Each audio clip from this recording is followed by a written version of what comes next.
All right, back with Because of Winn Dixie, chapter 18, page 118. When we got to Gloria Dumps, I told her I had 2 surprises for her and asked her which one she wants first, the small one or the big one. The small one, said Gloria. I handed her the litmus lozenge, and she moved it around in her hands, feeling it. Candy? She said. Yes, ma'am, I told her. It's called a litmus lozenge. Oh, Lord, yes, I remember these candies. My daddy used to eat them. She unwrapped the litmus lozenge and put it in her mouth and nodded her head. Do you like it? I asked her. Mm-hmm. She nodded her head slowly. It tastes sweet, but it also tastes like people leaving. You mean sad? I asked. Does it taste like sorrow to you? That's right, she said. It tastes sorrowful, but sweet. Now, what's surprise number 2? A book, I said. A book? Uh-huh, I said. I'm going to read it out loud to you. It's called Gone with the Wind. Miss Franny says it's a great book. It's about the Civil War. Do you know all about the Civil War? I've heard it mentioned a time or two, said Gloria, nodding her head and sucking on her litmus lozenge. It's going to take us a long time to read this book, I told her. There are 1,037 pages. Hoo-wee, said Gloria. She leaned back in her chair and crossed her hands on her stomach. We best get started then. And so I read the first chapter of Gone with the Wind out loud to Gloria Dump. I read it loud enough to keep her ghost away, and Gloria listened to it good. And when I was done, she said it was the best surprise she had ever had, and she couldn't wait to hear chapter 2.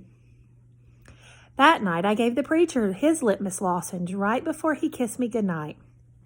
What's this? He said. It's some candy that Miss Franny's great-grandfather invented. It's called a litmus lozenge. The preacher unwrapped it and put it in his mouth, and after a minute, he started rubbing his nose and nodding his head.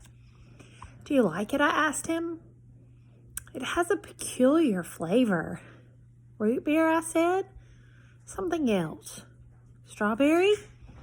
That too, but there's still something else. It's odd. I could see the preacher getting further and further away. He was hunching up his shoulders and lowering his chin and getting ready to pull his head inside his shell. It almost tastes a little melancholy, he said. Melancholy? What's that? Sad, said the preacher. He rubbed his nose some more. It makes me think of your mother. When Dixie sniffed the candy wrapper in the preacher's hand. It tastes sad, he said, and he sighed. Must be a bad batch. No, I told him. I sat up in bed. That's the way it's supposed to taste. Litmus came back from war and his whole family was dead. His daddy died fighting, and his mama and sisters died from a disease, and the Yankees burned his house down. And Litmus was sad, very sad. And what he wanted more than anything in the whole world was something sweet. So he built a candy factory and made litmus lozenges, and he put all the sad he was feeling into the candy. My goodness, said the preacher. When Dixie snuffled the candy wrapper out of the preacher's hand and started chewing on it. Give me that, I said to Winn Dixie, but he wouldn't give it up. I had to reach inside his mouth and pull it out. You can't eat candy wrappers, I told him. The preacher cleared his throat. I thought he was going to say something important. Maybe tell me another thing he remembered about my mama. But what he said was, Opal, I had a talk with Miss Dewberry the other day. She said that Stevie says that you called him a bald-headed baby. It's true, I said. I did. But he calls Gloria Dump a witch all the time, and he calls Otis retarded. And once, he even said that his mama said I shouldn't spend all my time with old ladies. That's what he said. I think you should apologize, said the preacher. Me? I I said. Yes, he said. You tell Stevie you're sorry if you said anything that hurt his feelings. I'm sure he just wants to be your friend. I don't think so, I told him. I don't think he wants to be my friend. Some people have a strange way of going about making friends, he said. You apologize. Yes, sir. Then I remembered Carson. Daddy, I said, do you know anything about Amanda Wilkinson? What kind of thing? Do you know something about her and somebody named Carson? Carson was her brother. He drowned last year. He's dead? Yes, said the preacher. His family is still suffering a great deal. How old was he? 5, said the preacher. He was only 5 years old. Daddy, I said, how could you not tell me about something like that? Other people's tragedies should not be the subject of idle conversation. There was no reason for me to tell you. It's just what I needed to know, I said, because it helps explain Amanda. No wonder she's so pinch-faced. What's that? Said the preacher. Nothing, I said. Good night, India Opal, the preacher said. He leaned over and kissed me, and I smelled the root beer and the strawberry and the sadness all mixed together on his breath. He patted Winn-Dixie on the head and got up and turned off the light and closed the door. I didn't go to sleep right away. I lay there and thought how life was like a litmus lozenge, all sweet, and then the sad, all mixed up together, and how hard it was to separate them out. It was confusing. Daddy, I shouted. After a minute, he opened the door and raised his eyebrows at me. What was that word you said? That word that meant sad? Melancholy, he said. Melancholy, I repeated. I liked the way it sounded. Like there was music hidden somewhere inside it. Good night now, said the preacher. Good night, I told him back. I got up out of bed and unwrapped a litmus lozenge and sucked on it hard and thought about my mama leaving. That was a melancholy feeling. Then I thought about Amanda and Carson, and that made me feel melancholy too. Poor Amanda and poor Carson. He was the same age as Sweetie Pie, but he will never get to have his 6th birthday party. Chapter 19. In the morning, me and Winn-Dixie went down to sweep the pet store, and I took a litmus lozenge to Otis. Is it Halloween? Otis asked when I handed him the candy. No, I said. Why? Well, you're giving me candy. It's just a gift, I told him, for today. Oh, said Otis. He unwrapped the litmus lozenge and put it in his mouth, and after a minute, tears started to flow down his face. Thank you, he said. Do you like it? I asked him. He nodded his head. It tastes good, but it also tastes a little bit like being in jail. Gertrude squawked. She picked up the litmus lozenge wrapper in her beak and then dropped it and looked around. Gertrude, she screamed again. You can't have any, I told her. It's not for birds. Then real quick, before I lost my nerve, I said, Otis, what were you in jail for? Are you a murderer? No, ma'am, he said. Are you a burglar? No, ma'am, Otis said again. He sucked on his candy and stared down at his pointy-toed boots. You don't have to tell me, I said. I was just wondering. I ain't a dangerous man, Otis said, if that's what you're thinking. I'm lonely, but I ain't dangerous. Okay, I said, and I went into the back room to get my broom. When I came back out, Otis was standing there where I left him, just staring down at his feet. It was on account of the music, he said. What was? I asked. Why I went to jail. It was on account of the music. What happened? I wouldn't stop playing my guitar. Used to be I played it on the street, and sometimes people would give me money.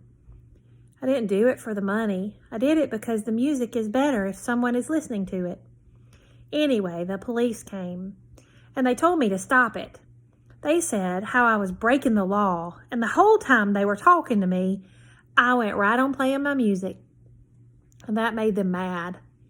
They tried to put handcuffs on me. He sighed. I didn't like that.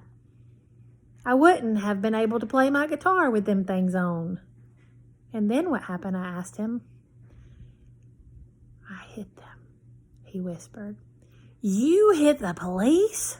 One of them. I knocked him out. Then I went to jail. They locked me up and wouldn't let me have my guitar.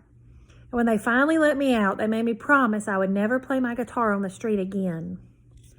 He looked up at me real quick and then back down at his boots. And I don't. I only play it in here for the animals. Gertrude, the human Gertrude, she owns this shop, and she gave me this job when she read about me in the paper, and she said it's all right for me to play music for the animals. You play your music for me and Winn Dixie and Sweetie Pie, I said. Yeah, he agreed, but you ain't on the street. Thank you for telling me about it, Otis, I said. It's all right, he said. I don't mind. Sweetie Pie came in, and I gave her a litmus lozenge, and she spit it right out. She said it tasted bad. She said it tasted like not having a dog. I swept the floor real slow that day. I wanted to keep Otis company. I didn't want him to be lonely. Sometimes it seemed like everybody in the world was lonely. I thought about my mama. Thinking about her was the same as the hole you keep feeling with your tongue after you lose a tooth. Time after time, my mind kept going to that empty spot, the spot where I felt like she should be. Chapter 20. When I told Gloria Dump about Otis and how he got arrested, she laughed so hard she had to grab hold of her false teeth so they wouldn't fall out of her mouth. Hoo-wee, she said when she was finally done laughing. That sure is some dangerous criminal. He's a lonely man, I told her. He just wants to play music for somebody. Gloria wiped her eyes with the hem of her dress. I know it, sugar, she said, but sometimes things are so sad they get to be funny. You know what else, I said, still thinking about sad things. That girl I told you about, the pinch-faced one, Amanda. Well, her brother drowned last year. He was only 5 years old, the same age as Sweetie Pie Thomas. Gloria stopped smiling. She nodded her head. I remember hearing about that, she said. I remember hearing about that little boy drowning. That's why Amanda's so pinch-faced, I said. She misses her brother. Most likely, Gloria agreed. Do you think everybody misses somebody? Like I miss my mama? Said Gloria. She closed her eyes. I believe sometimes that the whole world has an aching heart. I couldn't stand to think about sad things that couldn't be helped anymore. So I said, do you want to hear some more Gone with the Wind? Yes, indeed, Gloria said. I've been looking forward to it all day. Let's see what Miss Scarlett's up to now. I opened up Gone with the Wind and started to read, but the whole time I was thinking about Otis, worrying about him not being allowed to play his his guitar for people. In the book, Scarlett was looking forward to going to a big barbecue where there was going to be music and food. That's how I got the idea. That's what we need to do, I said. I slammed the book shut. When Dixie's head shot up from underneath Gloria's chair, he looked all around, nervous-like. Huh? Said Gloria Dump. Have a party, I told her. We need to have a party and invite Miss Franny Block and the preacher and Otis can play his guitar for everybody. Sweetie Pie can come too. She listens to good music. We who? Gloria asked. We, me and you. We can make some food and have the party right here in your yard. Huh? Said Gloria Dump. We can make peanut butter sandwiches and cut them into triangles to make them fancy. Lord, says Gloria Dump, I don't know if the whole world likes peanut butter as much as you and me and this dog. Okay, then, I said, we can make egg salad sandwiches. Adults like those. You know how to make egg salad? No, ma'am, I said. I don't have a mama around to teach me things like that, but I bet you know. I bet you could teach me, please. Maybe, said Gloria Dump. She put her hand on Winn-Dixie's head. She smiled at me. I knew she was telling me yes. Thank you, I said. I went over and hugged her. I squeezed her hard. Winn-Dixie wagged his tail and tried to get in between the two of us. He couldn't stand being left out of anything. It's going to be the best party ever, I told Gloria. You got to make me one promise, though, Gloria said. All right, I told her. You got to invite them Dewberry boys. Dunlap and Stevie? Ain't gonna be no party unless you invite them. I have to? Yes, said Gloria Dump. You promise me. I promise, I said. I didn't like the idea, but I promised. I started inviting people right away. I asked the preacher first. Daddy, I said. Opal, the preacher said back. Daddy, me and Winn-Dixie and Gloria Dump are having a party. Well, said the preacher, that's nice. You have a good time. Daddy, I said, I'm telling you because you're invited. Oh, said the preacher. He rubbed his nose. I see. Can you come? I asked him. I don't see why not, he said. Miss Franny Block took to the idea right away. A party, she said, and clapped her hands together. Yes, ma'am, I told her. It will be kind of like the barbecue at 12 Oaks in Gone with the Wind. Only it's not going to be as many people, and we're going to serve egg salad sandwiches instead of barbecue. That sounds lovely, Miss Franny said. And then she pointed to the back of the library and whispered, Maybe you should ask Amanda, too. She probably wouldn't want to come, I said. She doesn't like me very much. Ask her and see what she says, Miss Franny whispered.